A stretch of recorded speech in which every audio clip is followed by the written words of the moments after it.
Once upon a time, in a village called Devikoti, which had ancient temples, there lived two sisters named Brindha and Hansika. Of the two, the elder one, Brindha, married the son of a rich family as she had wished.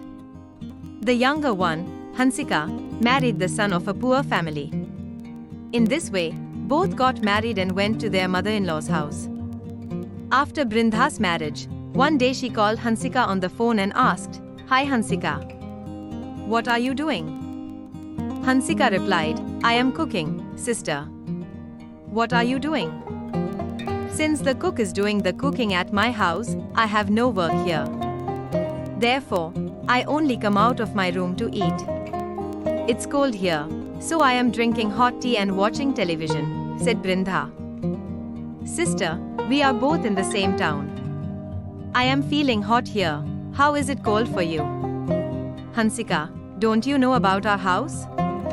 The air conditioner is in my room, that's why it's cold." In this way, she would often call Hansika on the phone just to talk proudly about her being rich. Unable to bear her elder sister's boastful talk, the younger sister said, "Sister, if you haven't passed time because you've been staying in your room, then come to our house. We can talk a lot in person. I have a lot of work right now."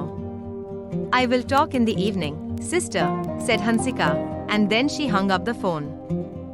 As soon as she finished speaking with her sister and hung up, Hansika's mother-in-law came to the kitchen and stood near her, saying, "My dear daughter-in-law, why the hurry before I arrive? Why are you cooking alone with so much effort? Why should you struggle?" "That's why I'm cooking," Hansika replied. "All right, come on, auntie.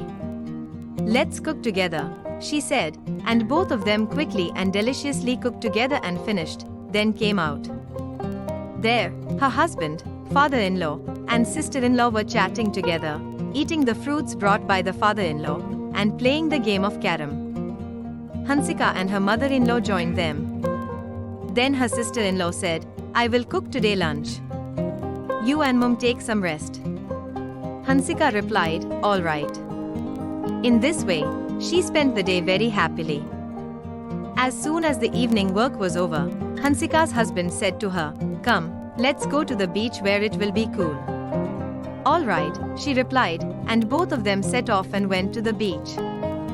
There, they were enjoying the natural breeze, admiring the sea, and walking leisurely.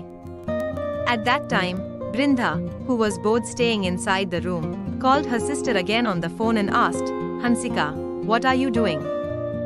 "Sister, we are at the beach. The breeze here is very nice and cool." "We walked and enjoyed the cool breeze blowing gently," Hansika replied. "Sister, it would be nice if you and uncle walk here. We can talk a lot here," Hansika said. In response, Brinda said, "Don't you know about our house? We have 2 cars.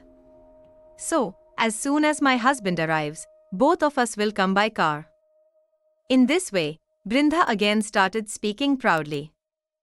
Hearing this, Hansika replied, "All right, sister, once I get to our house, I will talk to you," and then hung up the phone. Hearing this, Hansika's husband said, "Do you think it would have been better if you had married into a big rich family like Brinda?" To this, Hansika replied, "I too have married into a rich family and come. I have my mother-in-law and sister-in-law to share the work I do. Additionally, I eat whatever I like, wear good clothes, and happily play with my family," she said. "Not only that, but I also get to go out and have fun with you like this. In this way, I too am living in a rich family that has no shortage of love," she said proudly. In the next part of this story, we will see the incident that changed the proud Brindha's character and taught her to live happily with prosperity. Come, let us see.